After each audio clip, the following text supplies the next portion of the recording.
예수 그리스도의 사도 베드로는 본도, 갈라디아, 갑바도기아, 아시아와 비두니아에 흩어진 나그네 곧 하나님 아버지의 미리 아심을 따라 성령이 거룩하게 하심으로 순종함과 그리스도 예수의 핏부림을 얻기 위하여 택하심을 받은 자들에게 편지하노니 은혜와 평강이 너희에게 더욱 많을지어다. 아멘.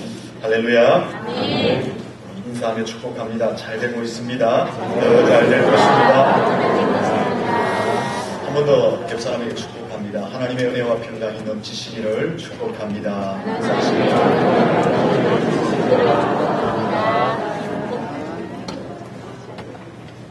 초대교회 성도들은 환난과 핍박 가운데 신앙생활을 했습니다.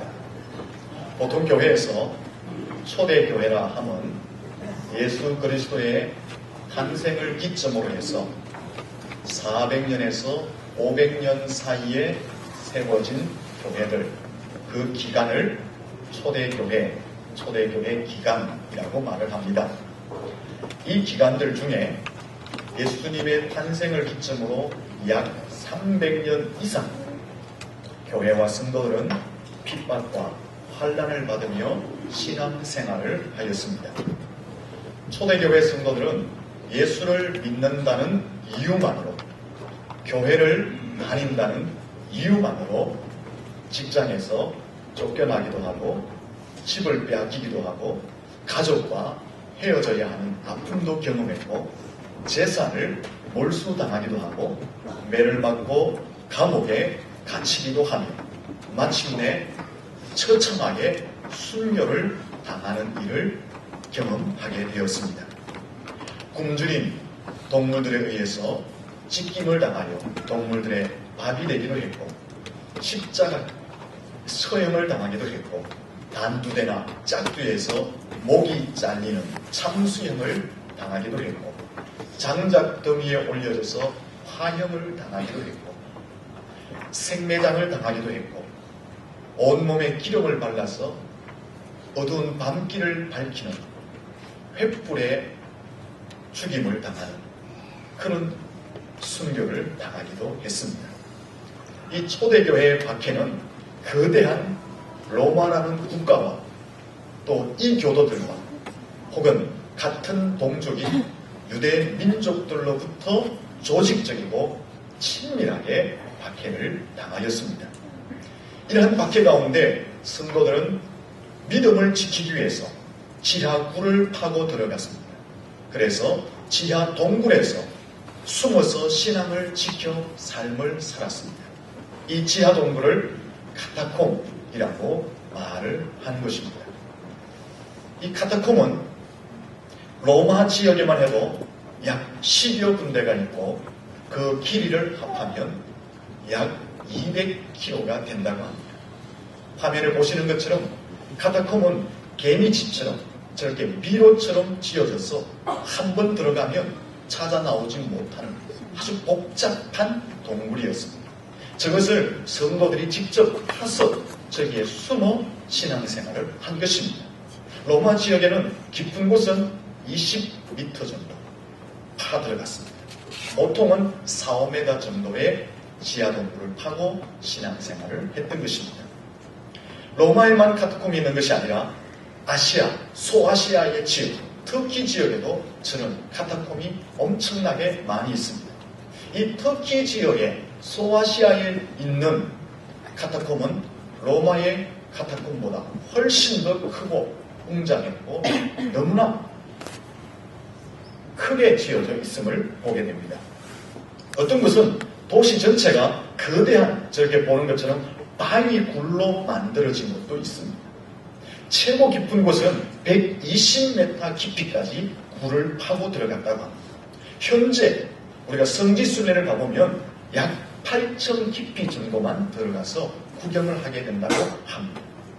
어떤 것은 하나의 카타콤의 길이가 120km나 된다고 합니다. 그리고 저 카타콤 속에 한 곳은 2만 명을 수용할 수 있는 거대한 카타콤이 있다고 합니다. 저 카타콤 안에는 창고, 식당, 거실, 생활공간, 학교 예배실도 있습니다. 이러한 소아시아, 즉 터키 지역에 있는 카타콤에는 교회가 지하 동굴 속에 약 1000여 개가 있다고 합니다. 이러한 것을 볼 때 얼마나 많은 초대교회 성도들이 신앙을 지키기 위해서 저 지하 동굴에 숨어서 신앙생활을 한지 우리가 가늠해 볼 수가 있는 것입니다. 이러한 핍박으로 인한 성도들의 삶이 초대교회 설립 당시부터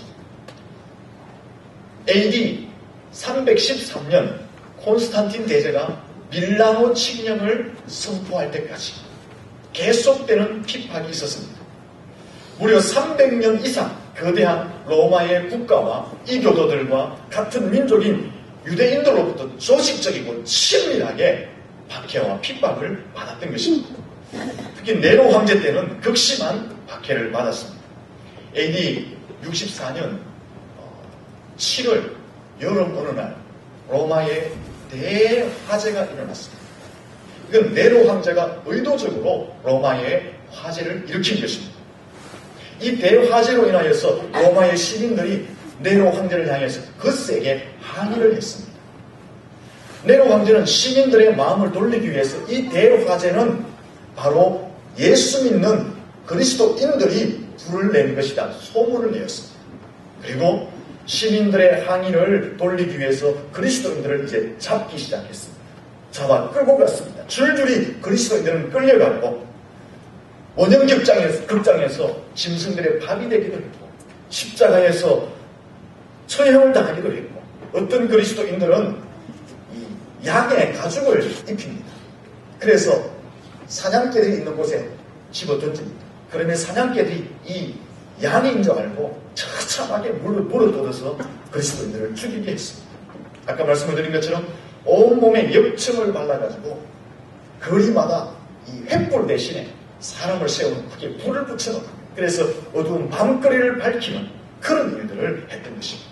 산채로 십자가에 매달아 놓고 죽을 때까지 고문을 하는 그런 일들을 했던 것입니다. 이와 같은 박해와 핍박 때문에 초대교회의 성도들은 굴을 파고 집단으로 숨어서 신앙생활을 했던 것입니다. 이런 핍박이 심해지자 로마에 살던 그리스도인들이 집도 포기하고 직업도 포기하고 재물도 버려두고 이제 소아시아 지역으로 도망을 가게 됩니다. 근데 소아시아 지역으로 도망을 갔지만 역시 거기도 로마의 영향권 안에 있었기 때문에 극심한 피해가 있었습니다. 저 지도를 보시면 로마가 어디냐 하면요. 바로 저기서 핍박을 받던 성도들이 이제 소아시아 지역으로 도망을 갑니다. 저기도 바로 저 붉은 부분이 그 당시 로마 제국입니다. 저기도 로마의 영향권 안에 있으니까 저기서도 엄청난 핍박이 있었어요. 그래서 아까 우리가 카타콤을 볼 때에 바위 굴을 파는 곳이 있잖아요. 거기가 바로 저 지역이에요. 바위 굴을 파고 또 120m 깊이 파는 곳이 바로 저 소아시아 지역, 터키 지역입니다. 저 지역에서도 피난을 갔지만 도망을 갔지만 신앙생활을 자유롭게 할 수가 없어서 저렇게 암혈을 파서 지하 동굴을 파서 신앙생활을 유지해 갔던 것입니다. 저 당시 예수 믿는 사람들은 예수를 믿는다는 이유 때문에 생명을 위협받았습니다. 예수 믿는 자체가 생명을 걸고 예수를 믿어야 했던 것입니다. 바로 이러한 상황 가운데 베드로가 편지를 성도들에게 보내었던 것입니다. 오늘 1절 말씀을 보시면 이렇게 기록하고 있습니다. 예수 그리스도의 사도 베드로는 본도, 갈라디아, 갑바도기아, 아시아와 비투니아에 흩어진 나그네라고 하고 2절 끝부분에 보면 편지한다. 극심한 박해와 핍박을 받고 있는 당시 초대교회의 성도들을 향해서 베드로 사도가 지금 편지를 하는 것입니다. 그것이 바로 우리가 보고 있는 이 베드로 전서의 말씀입니다. 다시 세계 지도를 한번 보여주시면은 지금 로마가 있는 지역이 바로 저곳입니다. 아프리카 위에 저 지역이에요. 저 지역이고 앞 지도를 돌려보시면 로마가 있는 곳이 저기고 소아시아 지역이 어디냐 하면 저기가 소아시아 지역인데 저 지역에 우리가 지금 이제 글자가 안 보이죠. 저기가 바로 소아시아, 오늘 본문 1절에 나오는 갑바도기아, 갈라디아, 또 비두니아가 있는 지역. 바울 사도가 지금 베드로 사도가 저기에게 있는 성도들 향해서 편지를 준 것입니다. 근데 편지를 주면서 오늘 본문 3절 초대에 보면 베드로 사도가 무슨 말씀을 하시느냐 하면요, 3절 초대에 보시면 우리 주 예수 그리스도의 아버지 하나님을 말합니까? 찬송하라라고 말합니다. 예수 믿는 이유 때문에, 교회를 다닌다는 이유 때문에 박해를 받아서 직장을 버려두고 집을 버려두고 재산을 버려두고 저곳에 가서 저곳에서도 박해를 받아서 안열에 숨어서 지하 동굴에 숨어서 신앙생활을 하고 있는데, 도망자의 삶을 살고 있는데, 그들을 향해서 베드로 사도가 편지를 하면서 하나님을 찬송하라라고 말씀하고 있는 것입니다. 만약에 여러분들이 저와 같은 상황이 있다면은 이 베드로 사도의 말에 아멘이라고 화답을 할 수 있겠습니까? 오늘 여러분들이 예수님 때문에 직장도 잃어버리고 재산도 잃어버리고 집도 잃어버리고 내 삶의 모든 것을 잃어버렸는데, 이 목사가 가서 하나님을 찬송하십시오, 예수 믿는다는 이유 때문에 도망자의 삶을 살고 있는데, 궁핍한 삶을 살고 있는데, 이 목사가 와서 하는 말이 그래도 찬송하십시오 라고 말을 한다면, 여러분들 이 목사의 말에 아멘 라고 화답할 수 있겠습니까? 아멘 나오기가 힘든 상황입니다. 그럼 왜 베드로 사도는 그런 극심한 박해 가운데 있는 성도들 향해서 하나님을 찬송하라 라고 말씀을 했느냐라는 것입니다.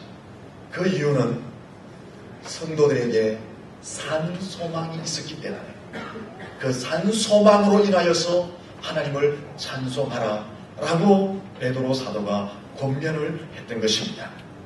3절 말씀을 보시면 모든 것을 잃어버려도 성도들이 하나님을 찬송해야 될 이유가 뭐냐? 성도들의 가슴 속에, 성도들의 영원한 삶 속에 산 소망이 있기 때문이다 라고 베드로가 설명하고 있는 것입니다. 오늘 우리가 살아가는 이 시대도 참 우울하고 절망적인 시대입니다. 국제정세를 보아도 그렇잖아요. 우리의 조국의 현실을 보아도 그렇습니다.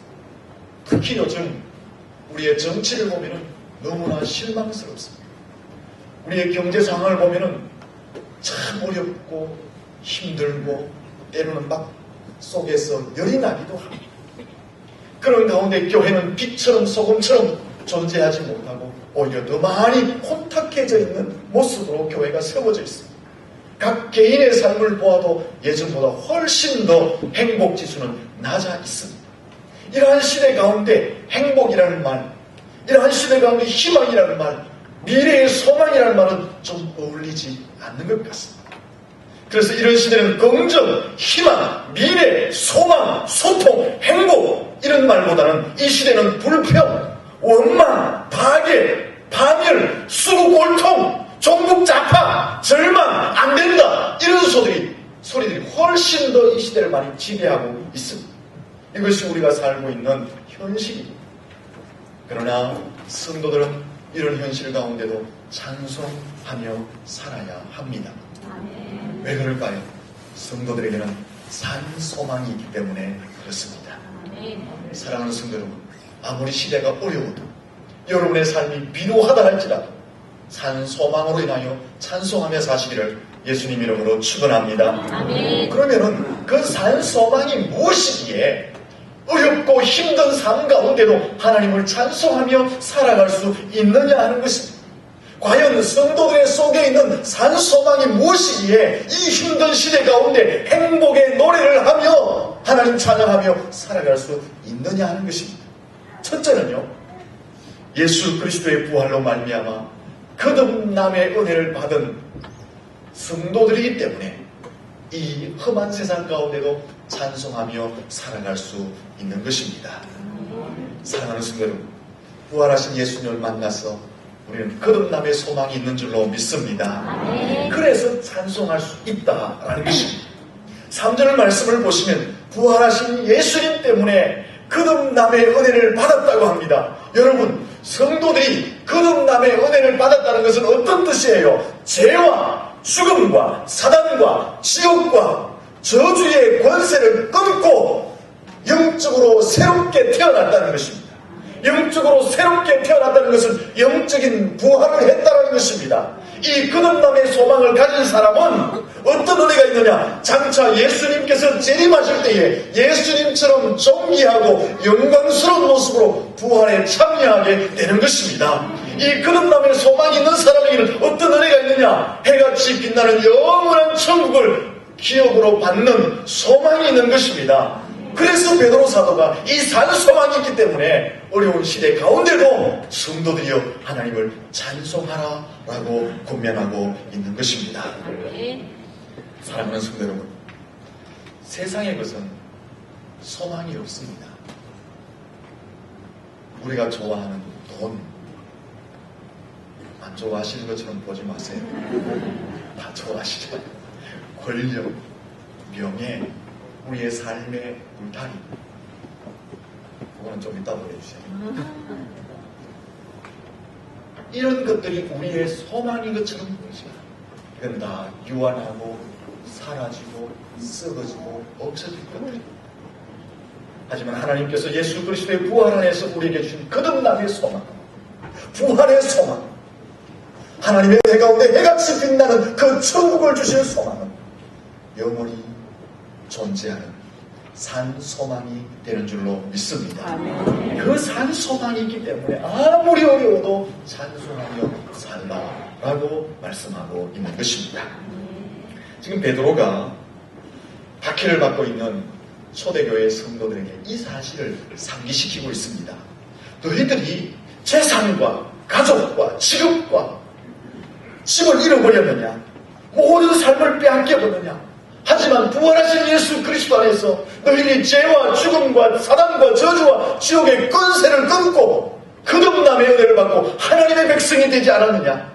너희들이 모든 것을 잃어버렸느냐? 예수 그리스도 안에서 부활의 소망을 갖지 않았느냐? 너희들의 모든 것이 무너졌느냐? 예수 그리스도 안에서 해같이 빛나는 천국의 소망을 가지고 있지 않느냐? 그 산 소망을 보고 너희들이 하나님을 찬양해야 된다라고 지금 베드로가 박해를 받는 성도를 향해서 말씀하고 있는 것입니다. 세상에 그 다 빼앗겼느냐? 하지만 영적으로 거듭나지 않았느냐? 모든 것을 잃어버렸느냐? 하지만 너희 속에 영광된 부활의 소망이 있지 않느냐? 인생이 무너졌느냐? 하지만 해같이 빛날 천국의 소망이 너희에게 있지 않느냐? 그러므로 찬양해라 라고 베드로가 그 당시 박해를 받는 성도들에게 위로의 말씀을 던지고 있는 것입니다.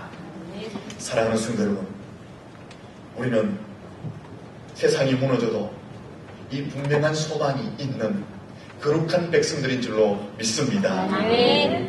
부활하신 예수 그리스도 안에서 죄와 죽음과 사단과 저주와 지옥의 권세를 끊고 거듭나 하나님의 자녀가 된 소망, 부활하신 예수님 안에서 예수님과 같이 영광스러운 존재로 부활할 그 소망, 부활하신 예수님 안에서 인생의 모든 것이 무너진다 할지라도 해같이 빛나는 영원한 천국을 소유할 그 소망이 우리 가운데 있는 줄로 믿습니다. 아멘. 이 소망이 우리 가운데 확신하다면 우리의 삶이, 여러분의 삶이 어떤 상황, 어떤 여건 가운데 있다 할지라도 하나님을 찬양하게 될 줄로 믿습니다. 아멘. 이 소망의 확신이 있기 때문에 우리가 이 험한 시대 가운데서도 행복의 노래를 하며 살아갈 수 있게 되는 것입니다.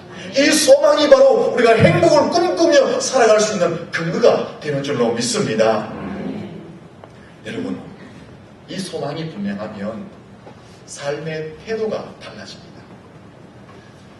예수님이 십자가에 못 박혀 죽으실 그 상황 가운데 주님을 따르던 12명의 제자들은 완전히 와해되어 버렸습니다. 그들은 예수님이 십자가에서 죽으시자 다 흩어져 버렸습니다. 두려워서 숨었습니다. 예수님이 죽자 제자들은 사실 모든 것을 포기해버렸습니다. 체념해버렸습니다. 대부분의 제자들이 보따리를 싸서 고향으로 돌아갔습니다. 근데 그 제자들이 한순간 다시 예루살렘으로 모였습니다. 예루살렘에 모여서 생명을 걸고 예수 그리스도가 부활했음을 전가하기 시작했습니다. 그들이 복음을 들고 새로운 공동체로 태어나 버렸습니다. 핍박하고 박해하는 상황은 여전히 변하지 않았습니다. 여전히 거대한 로마라는 국가가 유대인들이 이교도들이 예수 믿는 성도들을 박해하고 있었습니다. 하지만 예수님의 12제자들은 눈빛이 달라졌습니다. 그들의 얼굴에 생기가 넘쳐났습니다. 그들의 삶에는 활력이 넘쳐났습니다. 그들은 의욕이 넘쳐났습니다. 그들의 삶은 싱싱해졌습니다. 그들은 행복주도사로 생명을 걸고 예수를 전하기 시작했습니다. 무엇이 그들을 변화시켰을까요? 부활하신 예수님을 만난 이후 성령을 체험하고 그 안에서 거듭남의 소망, 부활의 소망, 천국의 소망을 가졌기 때문에 그 제자들의 삶을 바꾸어 놓은 것입니다. 그리스도 예수 안에서 예수님의 제자들이 거듭남의 소망을 확신했습니다. 그리스도 예수 안에서 부활의 영광된 소망을 확신했습니다. 그리스도 예수 안에서 해보다 더 빛난 천국의 소망을 갖게 되었습니다. 그 확신이 있자 체념하고 포기하고 두려워했던 그들의 인생이 변화된 것입니다. 예수를 위해서 생명을 거는 새로운 공동체로 태어나게 된 것입니다. 사랑하는 성도 여러분, 오늘 저와 여러분도 마찬가지입니다. 우리의 심령 속에 거듭남의 소망이 있다. 여러분의 가슴 속에 부활의 소망이 확신하다면 여러분의 심령 속에 삶 속에 영원한 해같이 빛나는 그 천국의 소망이 확신하다면 이 험한 세상을 살아가는 동안에 찬송하며 힘있게 살아갈 줄로 믿습니다. 우리가 살아가는 이 시대가 아무리 악해도 아무리 우울해도 아무리 절망적이어도 여러분의 개인의 삶이 어려움과 어두움과 고난에 연속되어진다 할지라도 우리가 소망의 확신이 있다면 우리의 삶 가운데 태도가 달라져서 활력이 넘치고 의욕이 넘치며 생기가 넘치고 감사하며 행복한 삶을 살게 될 줄로 믿습니다. 여러분, 우리 모두는 이미 부활하신 예수님 안에서 이 산 소망을 가진 거룩한 백성들인 줄로 믿습니다. 그러므로 지금부터 살 때는요, 이 세상의 것 때문에 너무 속상해하지 말았으면 좋겠습니다. 세상의 것이 좀 부족하다고, 또 사람과의 관계가 좀 힘들다고, 또 내 가족과 가정의 삶이 조금 위태롭다고 너무 속상해하지 마시고 예수 그리스도 안에서 사는 소망을 오히려 더 당당하게 더 힘있게 살아갈 수 있기를 예수님 이름으로 축원합니다. 옆 사람에게 한번 축복할까요? 당신 속에 산 소망이 있습니다. 당신 속에 산 소망이 있습니다. 두 번째는 내가 이 험한 세상 가운데서 찬송하며 살아가야 할 이유는 우리 속에 천국의 유업을 약속받았기 때문에 그렇습니다. 우리가 왜 행복의 노래를 부를 수 있느냐? 왜 그럴까요? 우리 속에 영원한 천국의 유업이 있기 때문에 그렇습니다. 보면 4절을 한번 보실까요? 같이 4절 말씀을 한번 읽어보도록 하겠습니다. 썩지 않고 더럽지 않고 쇠하지 않는 유업을 입게 하시나니 곧 너희를 위하여 하늘에 간직하신 것이라. 아멘. 여기 유업이라는 것은 4절 끝부분과 연결하면 천국, 하나님 나라를 의미합니다. 여기 유업, 천국을 세 가지 특징으로 설명합니다. 첫째가 뭡니까? 썩지 않고, 그리고 더럽지 않고, 그리고 쇠하지 않는다. 이것을 설명하면 온전하고 완벽하며 영원하고 거룩하며 불멸한 것이다 라는 것입니다. 이것을 유업으로 주신다 라는 것입니다. 이 유업을 우리가 반드시 받게 될 줄로 믿습니다. 이 유업은 하나님의 능력으로 보호하기 때문에 유업은 흔들리지 않습니다. 5절 말씀을 볼까요? 같이 읽어보겠습니다. 너희는 말세에 나타내기로 예비하신 구원을 얻기 위하여 믿음으로 말미암아 하나님의 능력으로 보호하심을 받았느니라. 무슨 말씀입니까? 하나님께서 우리에게 주시는 구원, 좀 더 넓게 설명하면 하나님이 우리에게 주시기로 약속하신 유업, 천국은 아무도 흔들 수 없다는 것입니다. 부도 날 수도 없고 부도 낼 수도 없고 빼앗을 수도 없고 빼앗길 수도 없다는 것입니다. 누가 보호하시기 때문에? 하나님의 능력으로 보호하시기 때문이다라고 설명하고 있는 것입니다. 뒤에 좀 꺼주세요. 여러분, 세상의 기업, 세상의 유혹, 재물, 명예, 우리의 힘으로 이루어 놓은 업적들, 삶의 울타리, 이런 것들은 다 변하게 되어 있습니다. 아무리 지키려고 해도 부도나고 넘어지고 빼앗기게 되어 있습니다. 세상의 것은 다 불안전합니다. 내 힘으로 안전하게 지켜보려고 하지만 내 힘으로 가능한 것이 별로 없습니다. 그런데 하나님의 나라의 유업은 영원히 변하지 않습니다. 흔들리지 않습니다. 부도나지 않습니다. 빼앗기지 않습니다. 왜 그렇습니까? 하나님께서 능력으로 보호하시기 때문에 그렇습니다. 이 하나님의 유업을 바로 성도들에게 주신다라고 약속하고 있는 것입니다. 그래서 하나님 앞에 찬송하라라고 말씀하고 있는 것입니다. 사랑하는 성도, 우리 속에 영원한 천국의 유업이 있는 줄로 믿습니다. 이 천국의 유업의 확신을 가진 성도들이 이런 고백을 했습니다. 초대교회 성도들. 히브리서 10장 34절을 보면 너희가 갇힌 자를 동정하고 너희 소유를 빼앗기는 것도 기쁘게 당한 것은 더 낫고 영구한 소유가 있는 줄 알리라. 초대교회 성도들이 소유를 다 빼앗겼습니다. 소유를 빼앗겼다는 것은 산업을 빼앗겼다는 것입니다. 제가 처음에 말씀드렸잖아요. 예수 믿는 것 때문에 직업도 뺏기고 집도 뺏기고 재산도 다 뺏겼습니다. 그런데 그것을 기쁘게 여겼다. 초대교회 성도들이 왜 자신의 인생을 송두리째 빼앗겼음에도 불구하고 기쁘게 여겼을까? 저 말씀해 보니까 더 낫고 영구한 소유가 있기 때문이다. 더 낫고 영구한 사람이 있기 때문이다. 저 더 낫고 영구한 소유, 사람은 무엇일까요? 하나님이 약속하신 천국을 이야기하는 것입니다. 썩지도 않고 더럽혀지지도 않고 새하지도 않는 하나님이 능력으로 보호하시는 그 천국을 이야기하는 것입니다.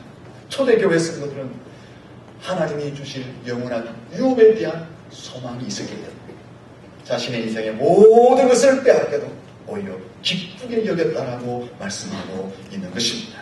바로 이 소망이 초대교회 성도들의 저력이었습니다. 이것이 그들의 삶의 생동감 넘치는 믿음이 되었다라는 것입니다. 여러분, 우리가 아무리 어려운 시대를 살아가도 이 천국에 대한 확신이 있으면 모든 것을 감수하고 찬양하며 살아가게 될 줄로 믿습니다. 비록 우리가 무소유로 산다 할지라도 영광스러운 기업이 있다면 이 땅에서 넉넉히 하나님께 찬송하며 살게 될 줄로 믿습니다. 세 번째는 왜 우리가 찬송하며 살아갈 수 있느냐? 그것은 시련이 가져다 주는 유익 때문에 그렇습니다. 고난이 주는 유익 때문에 그렇다라는 것입니다. 우리 7절 말씀을 같이 한번 읽어보도록 하겠습니다. 7절 말씀을 같이 읽겠습니다. 너희 믿음의 확실함은 불로 연단하여 없어질 금보다 더 귀하여 예수 그리스도께서 나타나실 때에 칭찬과 영광과 존귀를 얻게 할 것입니다. 아멘. 7절에 보시면 시련이 주는 믿음의 유익을 설명하고 있습니다. 시련, 고난이 주는 유익이 무엇이라고 말합니까? 금보다 더 귀한 믿음을 갖게 한다라는 것입니다. 믿음을 더욱더 강하게 한다는 것입니다. 신앙을 더욱더 순수하게 한다는 것입니다. 우리의 신앙을 더 깨끗하게 한다는 것입니다. 우리의 믿음을 더욱 발전시키고 성숙하게 한다라는 것입니다. 성도들의 인생 가운데 당하는 고난과 시련이 주는 유익이 있기 때문에 찬양하라, 그렇게 말씀하고 있습니다. 근데 성도들의 삶을 보면 다 그런 것은 아닌 것 같습니다. 고난이 있고 어려움이 있고 힘든 일이 있으면 때로는 도망가는 사람도 있습니다. 때로는 좌절하는 사람도 있습니다. 때로는 배반하는 사람도 있습니다. 때로는 쭉 어깨를 늘어뜨리고 쭉 쳐져서 한숨을 내쉬며 사는 성도들도 있습니다. 때로는 절망하여서 신앙을 포기하는 사람들도 있습니다. 때로는 스트레스를 받아가지고 우울증에 걸리는 사람도 있습니다. 참된 성도는 고난이 오고 힘든 일이 올 때에 오히려 그 고난과 힘든 일로 인하여서 신앙이 더 순수하게 세워지는 줄로 믿습니다. 더 깨끗하게 되는 줄로 믿습니다. 6절 말씀을 한번 읽어볼까요? 같이 6절 읽습니다. 시작. 그러므로 너희가 이제 여러 가지 시험으로 말미암아 잠깐 근심하게 되지 않을 수 없으나 오히려 크게 기뻐하는도다. 이 말씀에 보니까 성도들이 시험을 당한다 그렇게 말합니다. 시험이 없다라고 말하지 않죠. 시험을 당하는데 오히려 여러 가지 시험을 당한다라고 말씀하고 있습니다. 여러 가지 시험이라는 것은 형형색색의 여러 가지 시험을 이야기합니다. 정신적인 시험, 육체적인 시험, 질병의 시험, 인간관계의 시험, 경제적인 시험, 미래에 대한 시험, 직장과 사업의 시험, 우리가 경험할 수 있는 여러 가지 고난과 어려움을 통한 시험이 있다라고 말을 하고 있는 것입니다. 그 시험 앞에서 성도들은 근심할까요? 근심하지 않을까요? 근심을 합니다. 성경에 보니까 근심을 한다라고 말합니다. 그러나 그 근심이 잠깐이라고 말합니다. 잠깐 근심하지만 그 근심 때문에 오히려 기뻐하게 된다라고 말씀하고 있습니다. 왜 성도들이 당하는 시험 때문에 근심하지만 계속 근심하지 않고 그 근심으로 인하여 시험으로 인해서 기뻐하게 될까요? 그것이 바로 7절에서 답을 주고 있는 것입니다. 7절 말씀을 다시 한 번 더 같이 읽어보겠습니다. 너희 믿음의 확실함은 불로 연단하여도 없어질 것보다 더 귀하여 예수 그리스도께서 나타나실 때에 칭찬과 영광과 존귀를 얻게 할 것입니다. 아멘. 왜 시험으로 인하여서 근심하지만 그 시험과 근심으로 인하여 기뻐한다고 말합니까? 시련을 통해서, 시험을 통해서 우리가 연단을 받아 금보다 더 귀한 믿음을 가지기 때문에 그렇습니다.